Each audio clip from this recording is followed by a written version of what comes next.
Well, good morning. I'm pleased to have an opportunity to visit with you about something that I'm very passionate about. But before I get started, I guess what I'll do is I'll throw out the disclaimers, which is when I start thinking about some of my core competencies and my strengths, I don't generally write public speaking. So I'm not a professional public speaker. Fortunately, it's probably not going to be a requirement today because what I'm going to talk to you about is really just a story of my 12 years at Alto. And, and I'll throw in a little bit about the rest of my life too. But so the subject, Tim asked me, well, what's going to be the title of the presentation? And I said, well, I think that maybe it just should be that leadership matters. Well, why does it? That seems like a no-brainer, but in my experiences, there's a lot of, let's call it making conversation about leadership, a lot of lip service to the subject of leadership, a lot of books written on leadership. But I'm not sure everybody really thinks it matters as much as I do. And the reason I believe that is because I've seen it in action. I've seen what a highly skilled group of leaders can accomplish. I have seen how it can benefit customers, and I've seen how it can benefit the lives of people on your team as they become a more highly skilled leader, how it helps them go on to bigger and bigger challenges, and it helps them to go achieve the dreams that they have for themselves and their families. So when I get in conversation with people about leadership, one of the things I bring up is I say, well, we have a great example this year about that leadership really matters in the NFL. And I'll apologize on the front end. Most of my analogies are all sports related because I've always said, if it's not related to sports or building a house, I can't understand it. But we know years ago the San Francisco 49ers were awesome in the Joe Montana and Steve Young days, but in the last 5, 6, 7 years they haven't been very good. And they brought in a new leader this year, a new coach, Jim Harbaugh. And I don't follow the NFL that closely, but I do believe they had the first or second best record in the NFC this year, made it to the NFC title game. And I believe they did it with virtually the same player. So if you don't think that leadership matters, then how did the San Francisco 49ers pull that? If you don't think that leadership matters, why are the NFL teams constantly in such search of a coach that can lead their team to the success they're looking for? They'll turn 10 or 12 coaches over every year because what they do is they find people that they take a shot on because they know the X's and O's, that they have a lot of experience at a lower level, and they hope they can come in and lead their team to where they're trying to go. So again, that's just more evidence to me that leadership does matter. We see it over and over. And of course, we've seen it up here at the U of A with Bobby Petrino. Another thing I'll always talk to my teams about when I'm talking about leadership, I'll say, hey, if you're just questioning the value of it and what we do, think about it like this. Where do the best basketball players on the planet play basketball? Well, they play in the NBA. So the best 200 basketball players on the planet play in the NBA. So if there was ever a group that wasn't going to need leaders or need any coaching, it should be that group. They're the best on the planet. And yet, when I look on the bench down there, these NBA teams, not only do they have a head coach, they got about 3 assistants for 15 players. And the head coach makes millions of dollars a year. So again, I say, leadership does matter, and it must matter. Well, when I'm out and about, whether it be in my days at Altel, or whether my days since Altel or prior, or in the conversations I'm having now as I try to figure out, now that my mission is kind of complete for Scott and Joe and building these coffee businesses, what's going to be my next grand adventure. And all I know is it's going to be leading teams somewhere. And when I'm out and about talking to people about, what are your core values of your company? So it's clear to me, and it's always been clear to me, that the circle starts about this big of people that talk about leadership. Their lips are moving and the words come out. And then the circle gets a little bit smaller, the people that really do believe in their heart that it really matters. And then the circle gets a little bit smaller of the people that actually know what it is, have some idea about how they're going to go try and execute it. And then the circle gets really, really small of people that think it matters, know what it is, know how they're going to execute it, and practice it for years and years and years, to where they finally reach a level where they're highly skilled. The best example I can give you that would be a professional golfer.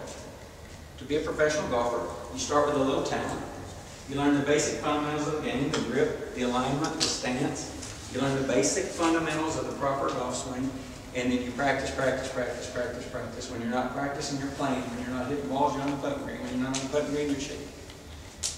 Go talk to any professional golfer, and I can promise you there will be a bunch of that in their life story. Well, I can relate to golf.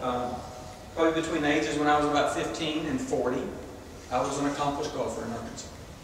Now I'm 53, I can't play a lick, but between 15 and 40, I was an accomplished golfer. In 1975, I was the Arkansas State Junior Champion. The 3 semesters I attended ULR, played on the golf team, won several college golf tournaments. Well, that's not the point of this. The point of this is because of that, I would have friends come to me who shoot 85 or 95 or whatever, and they'd say, would you help me with my golf? And so I'd say, sure, meet me down at the practice tee, I'll help you with your golf. So, I meet them at the practice tee. I start with the basic fundamentals. Make sure they got their grip squared away, make sure their alignment squared away, their ball position, talk to them about the basic fundamentals of golf.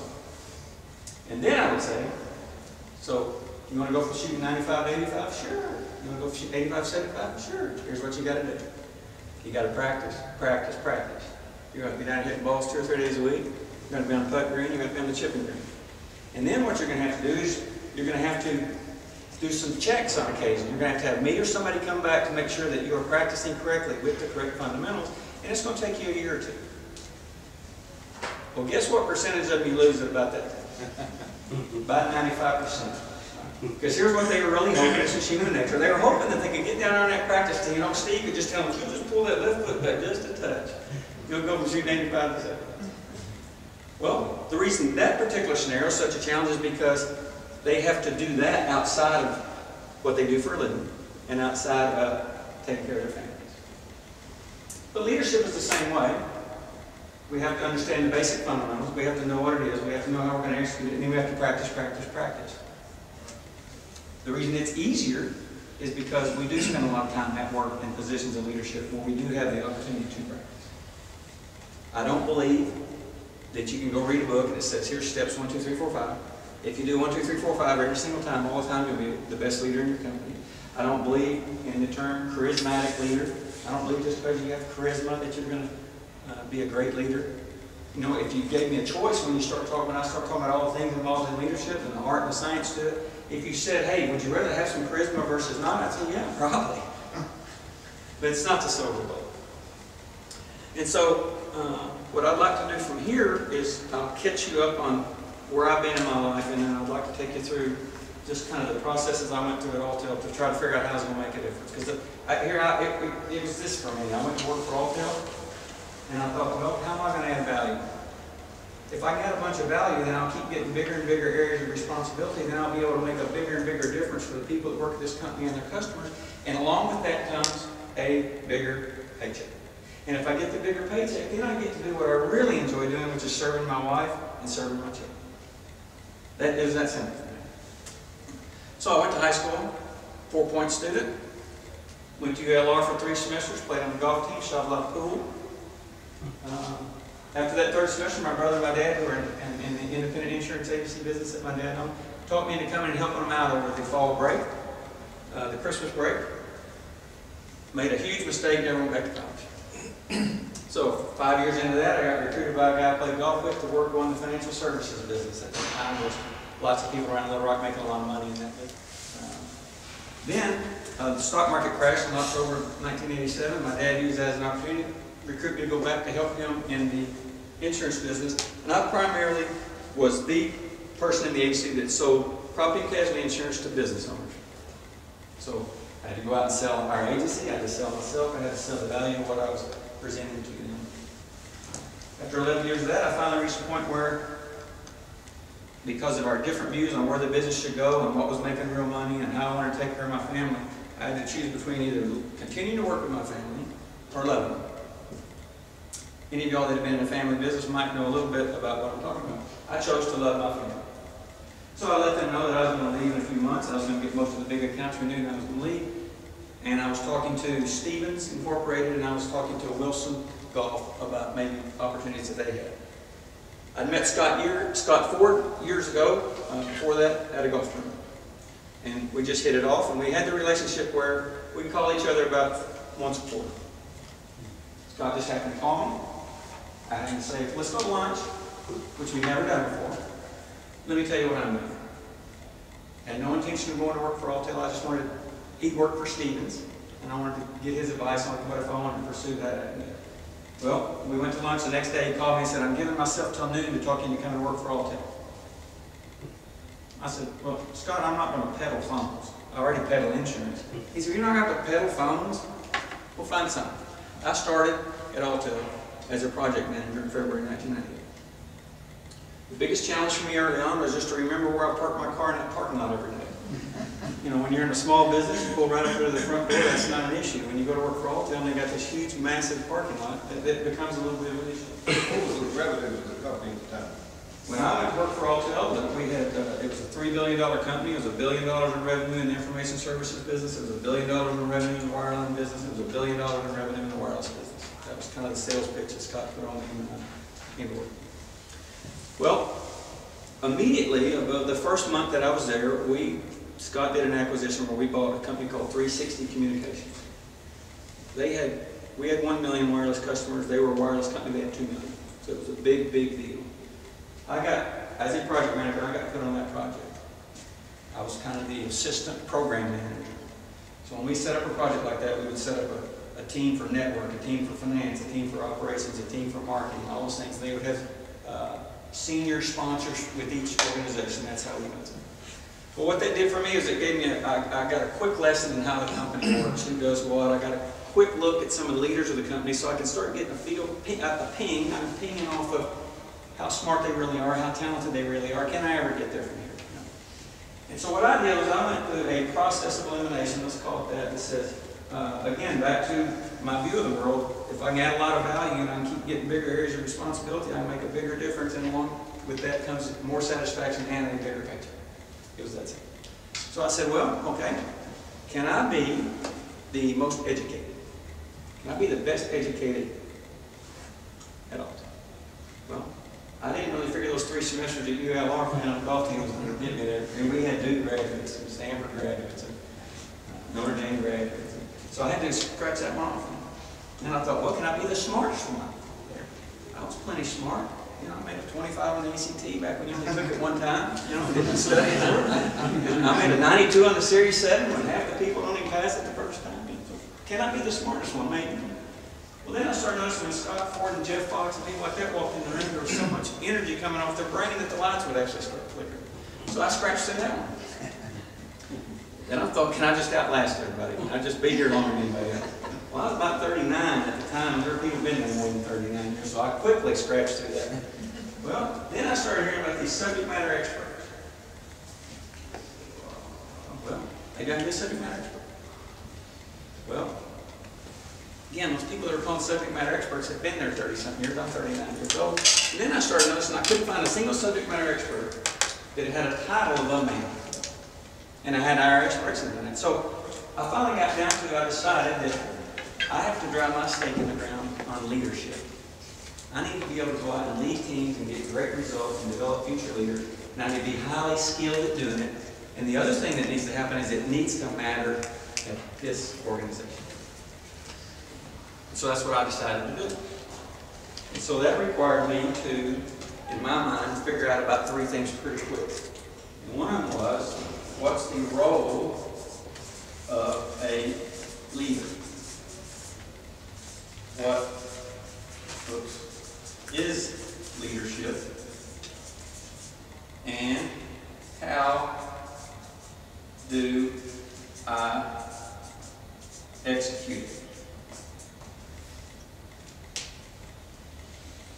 Well, one of the things that happened to me that's interesting in the 39 years on the planet at that point in time, I always had this little voice inside of me that said, you need to be preparing yourself for something. Something that you don't know about is going to come along, and you need to be preparing yourself for that. So I was an avid reader. I read every business book I could get my hand on leadership, success stories, all those things. And so I've been kind of preparing myself for some unknown thing that I thought was going to happen to me in my life that was going to present my opportunity. So I kind of already had this view of what the role of a leader would be, and I was able to develop that pretty quickly. And so one of my goals today is I'll just try to draw up a couple things, just maybe someone here will leave with some kind of visual that will help them or someone else along the way as they try to figure out how they want to lead. So the role of a leader, in my mind, I drew it up kind of like this. It's like going down the road.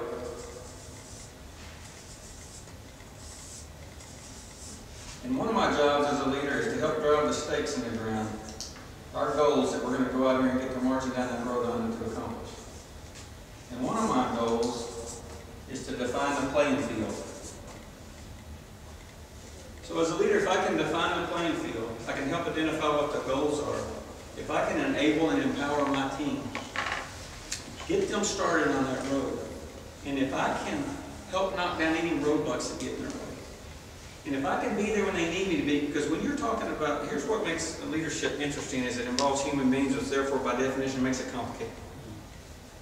So you'll have some people that'll just run all over the place. You'll have some that'll do this, and you'll have some that'll do this. They want to stay on this line so badly that they go too slow, you have to teach them to do this. But my job is when somebody gets there, and I let them get on the shoulder. That's part of empowering and enabling people. It gives them a sense of power. But if they get over here in the shoulder and they get too close to this out of bounds, as a leader, my job is just to go tap them there on the left shoulder and keep them going, but not let them get out of bounds.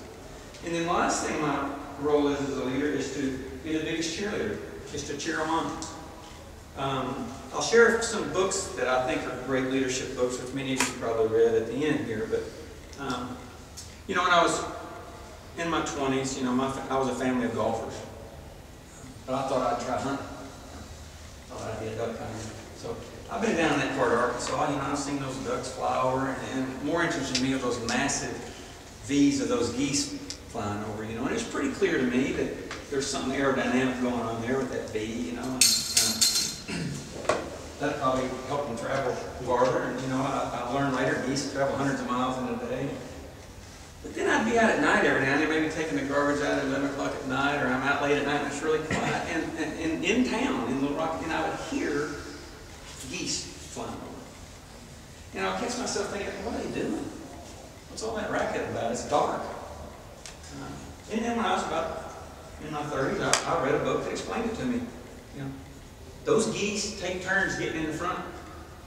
And those geese in the front, I mean, those geese in the back, they're just kind of going.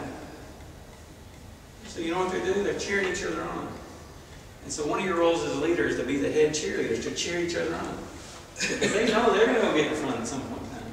And they want people cheering them on too. So I pretty quickly was able to identify in my mind what the role of the leader was. But more important than that for me was, because I didn't want to just deal in theory.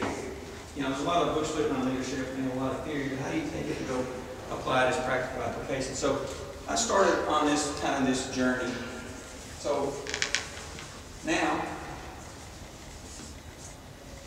I've already made my decision. My stake's going to be in the ground of leadership. I knew that. Also knew that the end result that I was trying to accomplish with it were going to be great results. Whatever that might be, whatever KPI you're dealing with, if you're managing a P&L, customer satisfaction, employee turnover, if your customer's internal, maybe it's drop calls on the network or downtime on your IT systems or whatever it is. So I knew that. I knew I wanted to get great results, and I knew I wanted to start from a leadership-based perspective. I also knew something from my previous days in the insurance business and the things that I learned, and that's that I was going to get results. They were always going to be driven to external or internal customers. I learned, and the way I learned to look at that and to go about that, part of it was from a gentleman named L.D. Hancock. L.D. Hancock had an 8th grade education, grew up in Tupelo, Mississippi, was a peddler out of the back of a pickup truck. Started noticing that his customers were buying more fabric than they were apples and oranges. Started a company called Hancock Fabrics. He ultimately had 400 or 500 locations, sold it to Lucky Store for $300 million. Well, the reason I know a little bit about L.D. Hancock is because my wife's relatives are from Tupelo, Mississippi. My wife's uncle opened the second Hancock Fabric store in Birmingham, and that's the only company my wife's father ever worked for. He was a store manager for Hancock Fabrics for 30 years. L.D. Hancock had 2 rules. Whether it's an internal or an external customer, in my view, to serve, needs, and offer value. So I added a third one to it because another very successful friend of my dad said, Steve, I'll tell you what, I'll make you this promise right now. If you'll be humble, if you'll thank your customers, you'll be successful. You'll never have a customer say, would you please quit thanking me for my business? So I added a third one to it, which is be thankful and humble. So I'm starting to sneak up on it a little bit. And then I thought, well, I really need to know what's the definition of leadership. Because it's talked about a lot. And if you had never done this, you ought to do it because it's kind of funny. So now I started asking around at work or with some of my friends, hey, what's your definition of leadership? Oh, come on, Steve, you know what it is. It's leadership, leadership. Lead by example. Well, Steve, it's leadership. Take the hill, take charge, be in charge. Lead by example again. Well, here's what I knew.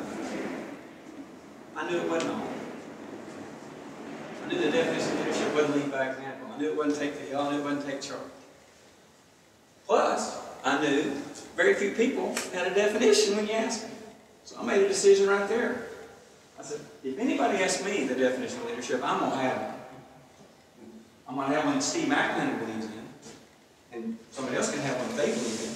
So I went to thinking about that.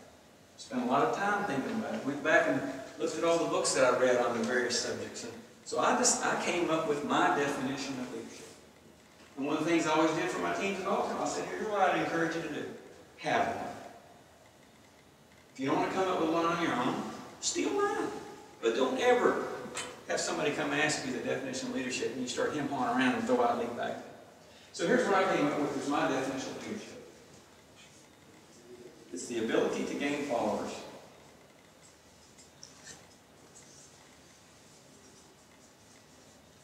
Using that ability to influence.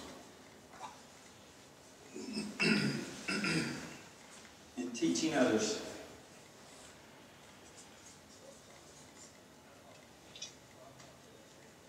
May not be your definition of leadership. If you don't have one, you can steal mine. But that's my definition of leadership. If I can gain followers and I can influence them to serve needs of customers, offer value, be thankful and humble, we'll get our results. Then the last piece was, okay, I don't want leadership just to be a theory for me. I want it to be how am I going to execute it. So I'm going to go back to the golfer. How can I draw it out to where I can execute it? I know the fundamentals. I know what I'm going to execute, and I'm start practicing every day at it. And then something that I can do 2 things with. I can refer back to make sure I'm on track, and I can use it to teach others. Who can use it to teach others? Who can use it to teach others? Which is how you build a leadership culture when you've got 2,000 people in your chamber. That was the harder part. These came pretty easy for me. So now I've got to have something that goes right here in this space. Because I've got to connect all of these things so that it can be what I call a leadership execution model versus leadership theory. Well, I tend to see the world kind of in circles for some reason. Like if I have a problem or if I'm trying to accomplish something, I visualize it as a wagon wheel.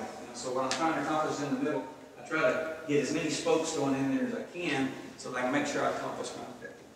And so that's how I thought about this. I thought about, okay, what's going to go in here for me is I got to have a core. Then I got to have a bunch of stuff in the middle. But then I got to have an outer layer. So I said, well, here's what I know is important to me. And I know I will not compromise here, which is my outer layer. That is my values, my integrity, my ethics, and my stewardship. When you're in a position of leadership and you have a team, a lot of things are entrusted to your stewardship. The trust that the customers place in you, the financials for the company, the investors. But the most important one, in my opinion, is the careers of those people that are on your team. You have to be a good steward for those careers. And what better way to be a good steward for those careers than teach them how to be a highly skilled leader? So, I won't compromise on those. They surround everything that I do. Now I had to go into the court and says, all right, now I still got to get it down out of the theory into more, how am I going to execute it? So the basic principle that I operate under is to set expectations, keep score, review regularly, and take action. And here's what I found out about that. That helps you gain followers. Us human beings, we actually have a deep desire to know what's expected of us. We have a deep desire to keep score. If you quit keeping score in these NCAA football games, you'll quickly be able to get a really nice 50-yard line seat right down here for the race. I promise you, no bad.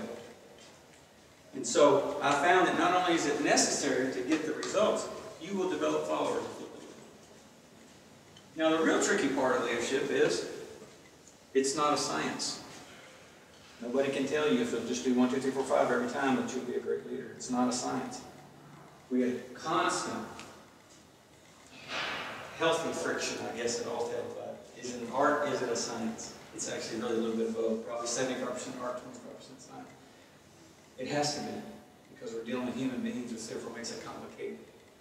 What works for this human being might not work for this human being. So I've got to have a lot of plays in my arsenal of art that we're going to operate with around a basic framework, but we're not going to compromise a basic core that's going to be consistent throughout.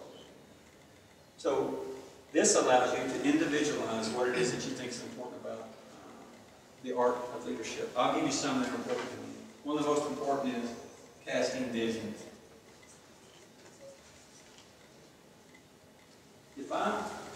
Even when my kids were young, they trust their mommy and daddy more than anybody. And I go say, let's go get in the car when we're on a road trip. Let's go get in the car.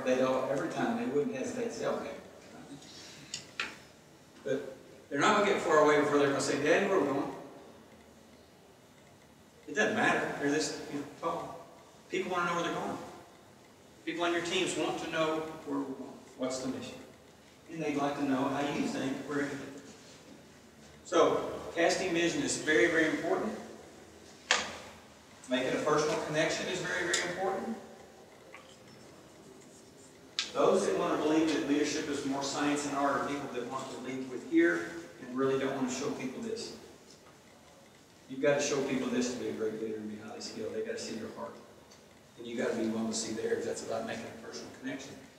And then you've got to get their buy-in. Those are some of the key things about the art of leadership. Now, there's many, many things I put in these circles. I put create enthusiasm, celebrating successes, being accountable, leading by example, teaching people about their obligations, being a servant to your team. These are all of the things that you have to do to practice the art of leadership. You have to learn which of those tools you're going to pull out based on the situation and based on the human being you're dealing with. When I was VPGM in Little Rock for Hotel, I had 2 retail sales managers. They're both outstanding leaders. They were highly skilled. They became even more skilled through time. One of them's name was Jay Porter, the other's name was Nathan Gentry. Let's say an important initiative at the time was long distance sales. I could walk my Porter and just say, hey, you're killing me in long distance. And it was over. He went, got the long distance pick. Now, Natalie, I'd have to say, all right, Natalie, let's go through why long distance is important to the company, why it offers value to the customer. So I'd have to start casting that vision, getting her buying again, helping her go recast that vision to her team, getting her plans together. Totally opposite to Jay. You can't do it the same way. So now I had something that says, this is how I'm going to do it. I can sit with a team when I get sent to a market that need to be fixed. And I'm sitting down with this team in those early days. I can say, this is how we're going to do it. And so then the last thing I do is more customized to me is I have to layer on top of that kind of some of your what I call maybe your macro core composites you're going to use. And in my case, one of them is being a thought leader. Another one is being strong in strategic thinking. And another one is being strong in problem solving. So on top of my leadership execution model, I try to stay near and dear to my strengths, which help me do what I think is one of the most important pieces of it, which is casting vision. I'm just a regular guy. Probably everybody in this room is more accomplished and more successful than I am. But I am more successful than I would have been had I not decided to put my stake in the ground on leadership, to learn what it is, and practice at it every single day until I reached the level where I think I was highly skilled. Now, one of the things I like about this great country is I get to believe what I want to believe. You get to believe what you want to believe. And I know a lot of people in the world believe that there's three directions. There's forwards, there's backwards, there's standing still. I don't believe that. I believe there's two. There's forwards and there's backwards. And if you think you're standing still, you're actually going backwards. And so I'm continuing to try and work to be a better leader, to try and make sure that I'm more highly skilled in all of these things that I have to do to get a team to succeed. So that's what worked for me. Hopefully that resonated with someone.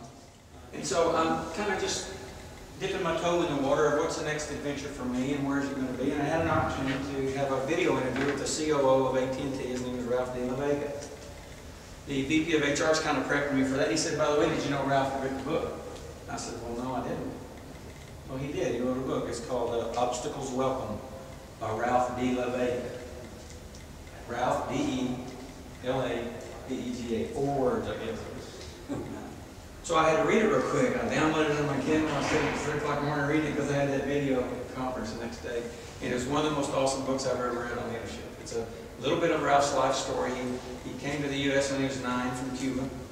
He was going to go get on a plane with his family. They held his mom and dad back, said their paperwork wasn't complete. They had to make that decision to send him or have him stay. They sent him. It took him 4 years to get there. And he's risen to be the COO of AT&T. That I don't even know what revenue they do, probably 60 billion. Awesome book. And what I do like about it is it goes beyond theory, and Ralph has a lot of graphs and things in there that can help you conceptualize really, what he's talking about. If I had to write a book on leadership, it would look a lot like that one, except I would have circles where he is. So those are 4 good ones, and then the 2 that I really like, one y'all probably all read, Quiet Strength by Tony Dungy's awesome, and then the most recent one. In my coffee life, I've had the pleasure of meeting Howard Schultz. Howard is very involved in what's going on in Rwanda. Starbucks put a farmer training support center there, and he's a wonderful guy. By the way, he's kind of just the opposite of me. He's kind of liberal and I'm kind of conservative. He really loves Bill Clinton. I'm not crazy. We hit it off and we become business friends. And so Howard sent me a copy of his new book called Onward. It is a great, great book about a couple of things. It's the story when Howard came back to Starbucks and became the CEO again after he left and been chairman for a while. So it's a great, great lesson on what I call corporate hubris. Starbucks had a lot of success. Everybody around there just kept thinking we're going to keep having it just like we've been having it, just open more and more stores.